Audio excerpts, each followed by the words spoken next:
जमीयत उलमा हिंद की जानिब से आज जो तिरंगा रैली निकाली गई, मुल्क की आज़ादी के 75वें सालाना जो जश्न की खुशी में रैली निकाली गई। जमीयत उलमा हिंद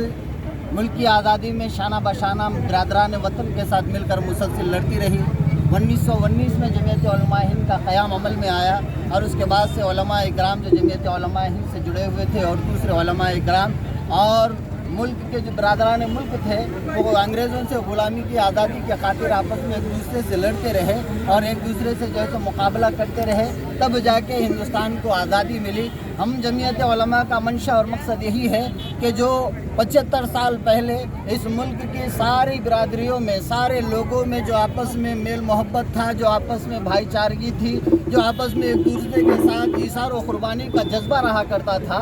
आज भी हम वो जज्बे को कायम रखना हमारा मकसद और मंशा है कि जैसे उस वक्त हिंदू मुसलमान आपस में मिलकर अपने जो दूसरे दुश्मन के ख़िलाफ़ लड़ते रहे, तो आज हम सारे के सारे हिंदुस्तानी जो मुसलमान हैं, जो बिरादरान वतन हैं, जो हर मज़हब से ताल्लुक़ रखने वाले हैं, वो मिलकर आपस में नफ़रत के ख़िलाफ़ लड़ाई करने वाले बने, नफ़रत के ख़िलाफ़ एक दूसरे की जो है सो मदद करने वाले बने और एक दूसरे के साथ मिलकर इत्तेहाद और इत्तेफाक से इस मुल्क की बुलंदी के जो है सो रास्तों को हमवार करने वाले बने, ताकि हमारा मुल्क सारी दुनिया में एक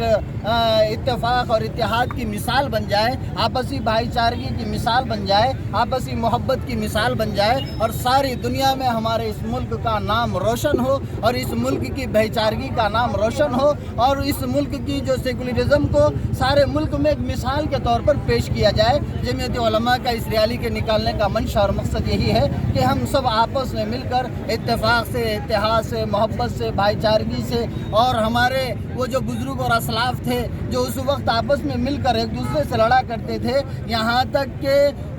जो है सो अयोध्या में एक मुसलमान थे और एक गैर मुस्लिम थे, उन्होंने अंग्रेज़ों के ख़िलाफ़ ऐसी लड़ाई लड़ी कि दोनों को अंग्रेज़ ने एक ही दरख्त पर और एक ही पंधे के अंदर दोनों को फांसी पर लटकाया। तो हमारे असलाफ की वो